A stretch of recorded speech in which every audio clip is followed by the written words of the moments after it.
everyone. My name is Vikas Ranjan. I'm a software engineer and today I'll be teaching you how to create an impressive resume. I'll also be sharing some important do's and don'ts with you. So before going ahead, let's discuss what a resume is.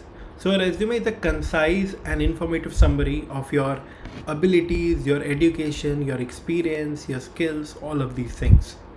So based on your resume, different companies, different people, they make an opinion about you. They try to understand your potential and they see if you are a fit to their job requirement or not. So your resume should highlight your strongest assets, your skills. It should be able to differentiate you with the other candidates that might have applied for the same position. Also, a good resume is a very important element towards obtaining an interview or towards getting a job. Let's try and understand why is a resume so important exactly. So if we try to understand the selection process of most of the companies, you'll see that the first step is the application process. So if you notice that the number of candidates in the application process in the first step are a lot, and if you notice towards the different stages, towards different steps of the application or the selection process, if you see that the number of candidates keep declining. Okay, so first of all is the application process. By application, it usually means that you have to apply for a job, and while applying for a job, you always have to share your profile. Now that profile in 99% of the cases is your resume.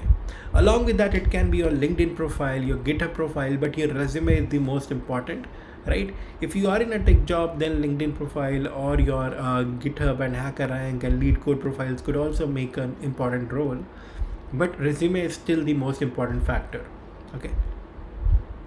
After the application comes the screening and the pre-selection part, okay, where people are going through the different resumes, and within those resumes they try and figure out which is the best fit for the person. They have a sort of a screening call with that person and see if their experience aligns with the company's expectations.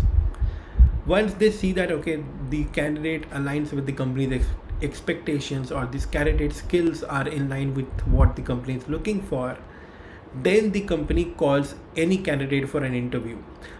In most of the cases, before the interview, you may have an assessment. Usually it's a technical assignment. It can be a coding assignment. It can be an aptitude assignment. So it depends from different companies to companies, but usually they have about 4 rounds or 3 to 4 rounds of different assessments. It can be technical interviews, it can be HR interviews, managerial interviews, and the coding assignment and the project assignment. So it could be things like these. Okay. After this comes the part of the assessment, where all the different interviewers who have interviewed you and all the different assignments that you have completed are basically checked and assessed by the hiring team. And based on that, if they like your assessment, then they come to a decision. Now, in some cases, the company may refer to some of your references, do a background check on you, and then get on to a decision and give you an offer. After finally giving you an offer, you go to the onboarding stage and get a job. If we talk about, in most of the cases, the screening of resume is the first step, as I said. So obviously, if this resume is not good, then you won't be screened in. After the screening of resume, only you go to the written rounds, you go to the technical or coding quiz, you go to the technical interviews, you go to the managerial round or the hiring round. But every time the screening of the resume is the number one step. So that's why resume is basically, if the resume is not good, you're not going to get selected, you're not going to get shortlisted. Okay, so it's really important, and it's not just about coding, it's probably in every other field. If you want to get selected for a job, the first part of the process is basically applying for the job and the resume screening part itself. Okay, moving ahead, let's talk about the steps to create your resume. Okay, some of the very important steps. First of all, always keep the most relevant information at the top. Like try and understand from a company's point of view, try and understand from an employer's point of view, that what could be the things that the employer would be most interested in. So it would definitely be things like your contact information, your name, definitely, your skills, your projects, your experience, all of these things are the highest priority for an employer. Based on these things only, they'll be able to figure out whether you are a match, you are a potential match for the role or not. Okay. Next thing, tailor your resume to the type of position you are seeking. What this means is that if you think that just one resume will work fine for all the different kind of companies, that's probably not true, because there are different kinds of companies and they have different types of requirements, right? So for example, if you're trying to apply for a tech job or a software developer job, the requirement would be different, right? And their resume should highlight things around coding and programming, right, and aptitude. But if you're trying to go for maybe an analytics job, so there the aptitude would be more important than the programming skills, right? And then if you're trying to go for a business analyst job, so again things like aptitude and also your communication skills, so these things would be more important, right? So based on the different type of roles, the requirement changes, and based on that you should also tailor your resume. Also apart from that as well, if in a general sense, your resume may be a little different for a startup, maybe a little different for a service based company, and maybe a little different for a product based MNC, right? So yeah, you may have to tailor your resume again. And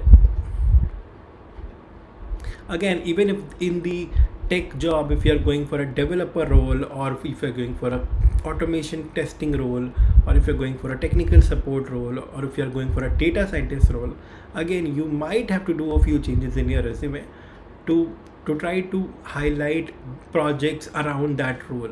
Okay, as I said, the resume should reflect the kind of skills the employer would value. So basically that is why your resume should be tailored, and it should depend on the type of the employer, the type of the job, and everything. Okay. Also, apart from the most important things, you can add some other good to have sections in the resume. Let's talk about these sections in detail. First of all, let's talk about the most relevant information and the information that you should definitely have in your resume. So first, you should start with your name and contact information section. Okay. Second should be your professional experience and internship section, where you might have mentioned about your previous job, or the internships you have done, or the certification that you have done. Okay. Then you should mention about your projects, workshops.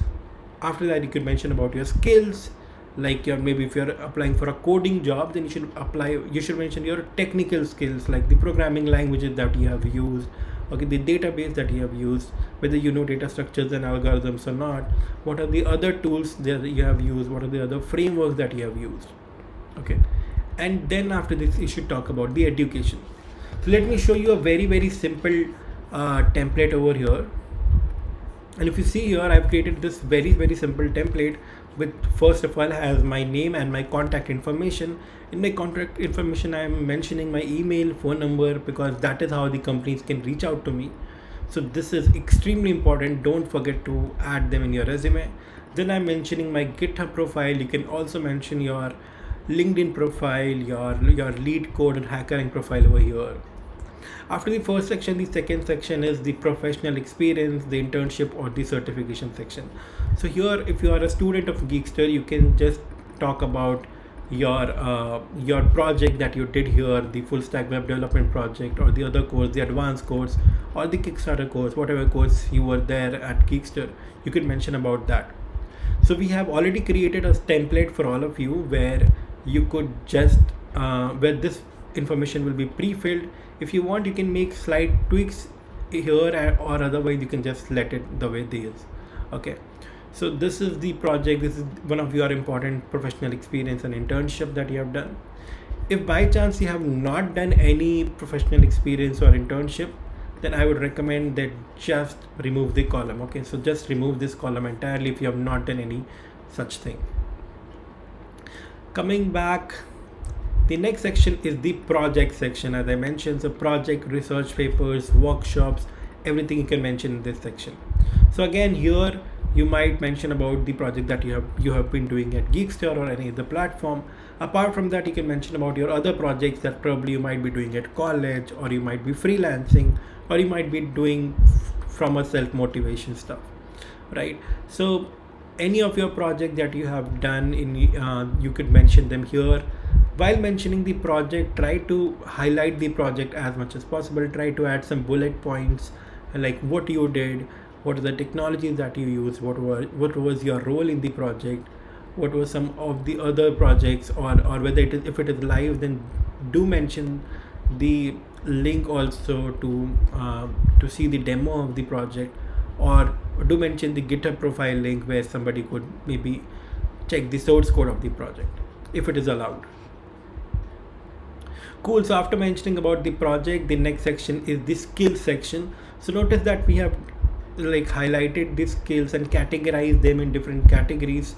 So like the first skill is the computer languages or the programming language section, where you can mention about Java, HTML, CSS and JavaScript. Always remember that React.js or Node.js are not languages. JavaScript is the language. React.js and Node.js are different libraries of JavaScript, right? So I have only mentioned the different languages over here. In the frameworks and libraries section, I have mentioned React.js, Node.js, Spring Boot, which is a Java library, and Redux again, which is a JavaScript library. Okay. Then we can have databases. In databases, we'll have MySQL and MongoDB. So whatever databases you have read, you can mention over here. If you don't know databases, you can just remove this. So any section which you don't know, for example, you don't know any framework or library, you can just remove this section. Any additional courses, you can mention about data structures and algorithms, system design and all of that. And then the tools and technology that you have used, like Git, like VS Code, any other tool that you might have used maybe for designing something, or for monitoring your application. So any other tool that you have used, you could also mention that here. And after the skills comes the final section of your education. So in your education, you can mention about your class 10th, you can mention about your class 12th, you can mention about your BTech, right? We could if you have done masters, you could mention about that. Not really required to mention about any of your schools before class 10th. Okay, so only mention the important milestones of your education career, and I think the degree, the board, or the school or university name and the percentage should be enough. Cool, moving on. So these are the must-have sections in the resume. I think everybody should definitely have these. And again, in amongst these, I think like I have tried to sort them in the order of priority. So first should be name and contact information, then professional experience and internship or your work experience, then should be your research papers and projects, then should be your skills, and then your education. Okay, so mostly because these are the most relevant information for any employer or any company. Talking about the other optional information that you could mention, for example, you can mention your professional summary, like I have like a software engineer with 3 years of experience working as a full stack developer in technologies like X, Y, and Z. So just a 1 or 2 line professional summary of your career, so that somebody could immediately get an idea of what you exactly do. Then next thing, you can mention career objectives. Some people like to tell what they are looking for, and what they are. For example, a motivated individual who is looking for a challenging role in a growing organization where they can work on interesting projects and in X and Y domain, and they could learn more and they could grow and do some good work for their organization or be an asset to the organization. So things like this you can Google also about interesting career objective or like impressive career objective in your resume, and you can add these things. But always make sure that the career objective is in sync with what you actually are, and you are not just copy pasting things from the internet. Let's talk about awards and achievements. You can mention awards and achievements that are relevant for your role, or things which are, even if you are not directly relevant, but maybe are very important, or like demonstrate your potential, demonstrate your aptitude, your logical reasoning, your communication abilities, your leadership abilities. So you can mention your awards and achievements in that sense.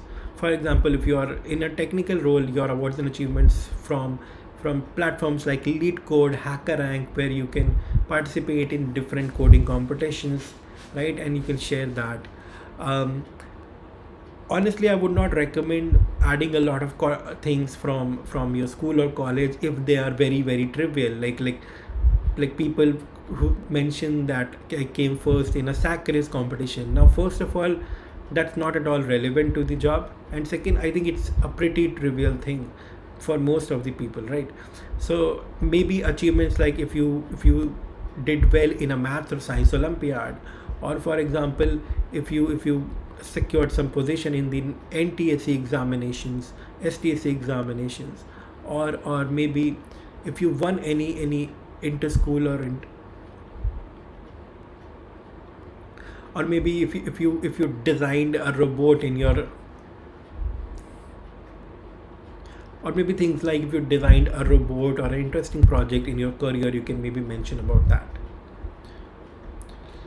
Next section is your leadership and activities experience. In this section, you can mention about some of the activities that you might have done in your schools or college, or where you might have led a team, and you can talk about how you did that, what was the team you led. Okay, but again, try to make it very very simple. Maybe just name the thing and just write one line about it. Okay, if the company is interested, if the employer or the HR is interested, they will themselves ask you more details about it. So do not clutter your resume by unnecessary or irrelevant information which is too long. Just mention it in a one line, and then maybe people can ask about it. So if you organize a tech fest, or if you were part of a cultural committee, or if you organize a social event, or if you're a part of an NGO, you can mention such things here. Cool, moving on.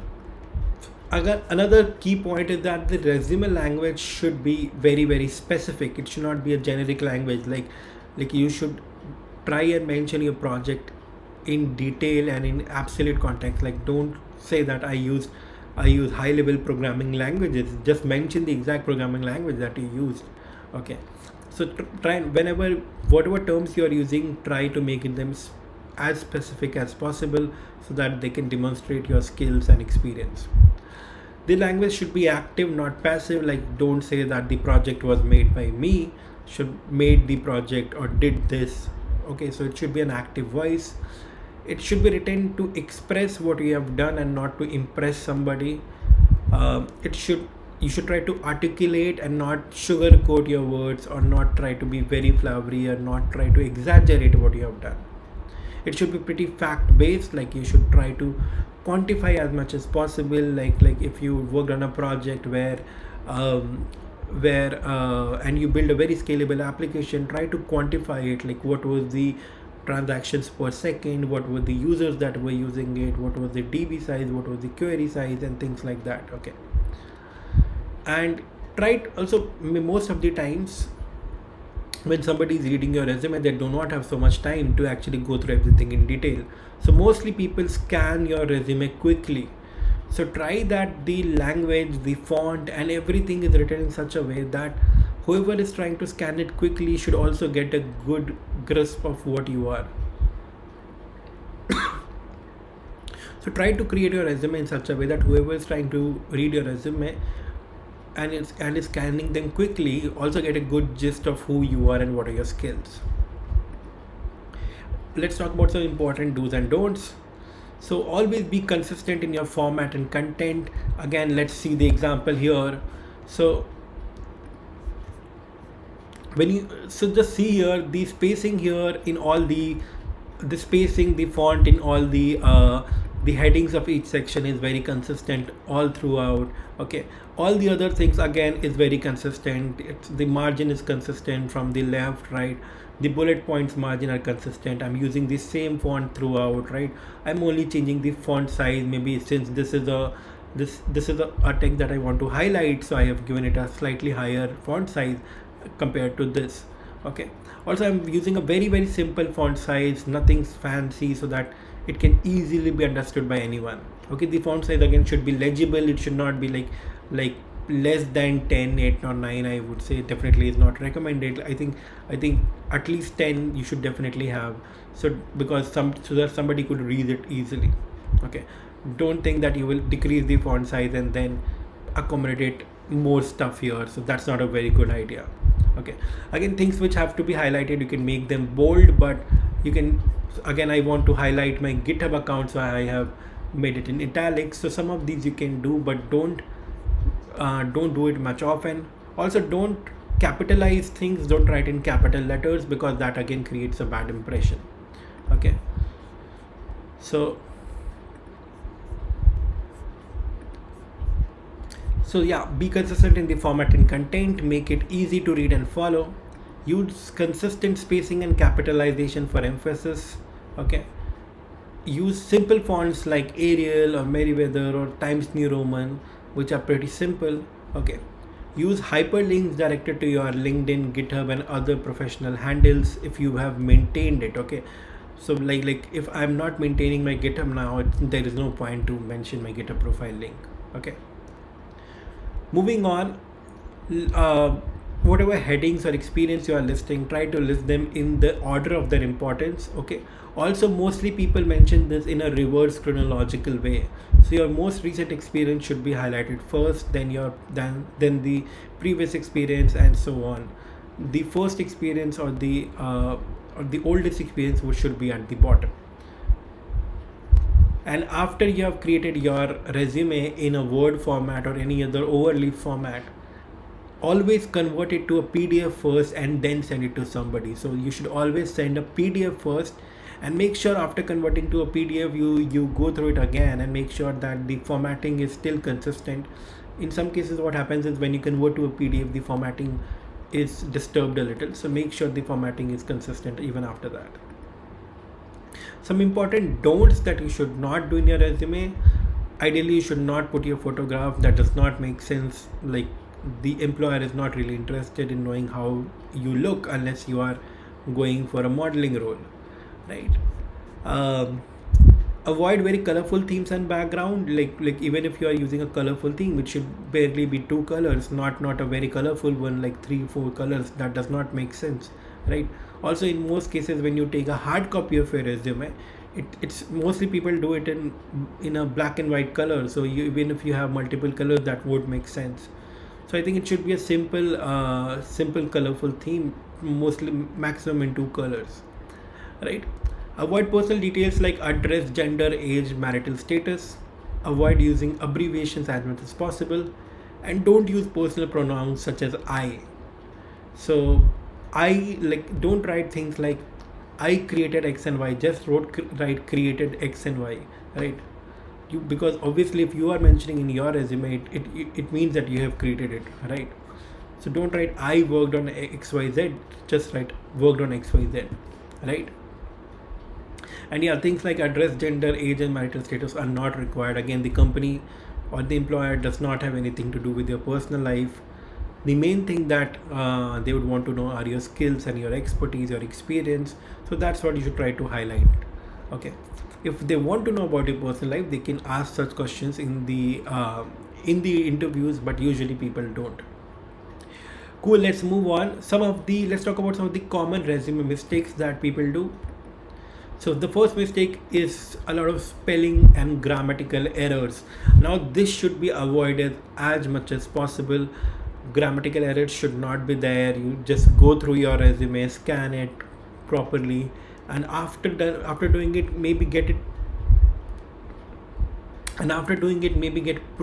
proofread by some of your friends, some of your seniors, some of your maybe siblings, and get opinions from them on how does it look, right? You can also take professional experience if you want. You can also get professional help if you want. There are some people who miss mentioning their email ID and phone information in the resume. Now that is a big disaster, because when you apply for any company, you always send in your resume. Now if somebody likes your profile, they would want to contact you, reach out to you, but if you have not mentioned your email or phone information, how would they reach out to you? So always mention your email and phone information. Again, if you have not organized your resume properly, that is not good. Okay, when we talked about spelling mistakes, also some people, like if you're mentioning JavaScript or PHP, make sure that you write the correct spelling. JavaScript should be like J capital and S capital, so make sure that you are writing the correct spelling.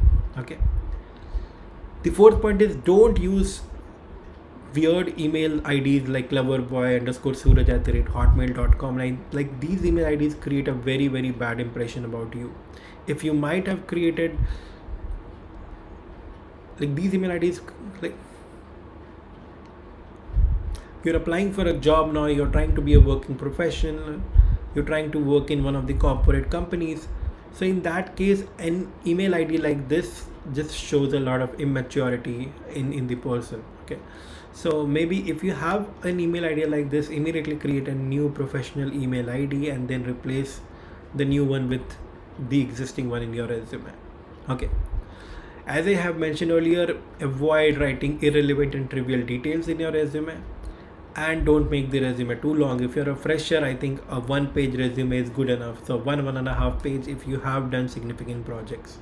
So try to summarize your resume and only mention the most important points. Cool. Now, guide to create your own resume. So this I have actually so guide to create your own resume. So I will actually share a creation template with you. So this template that I just showed you, we'll share this with you. The link to this template is already given in the description of this video. So you can just go through this template, just click here, make a copy, and then you can make a copy of this template and you can edit it and create your own. So that will save a lot of time for you. Next is the resume creation doc, another doc that I have created.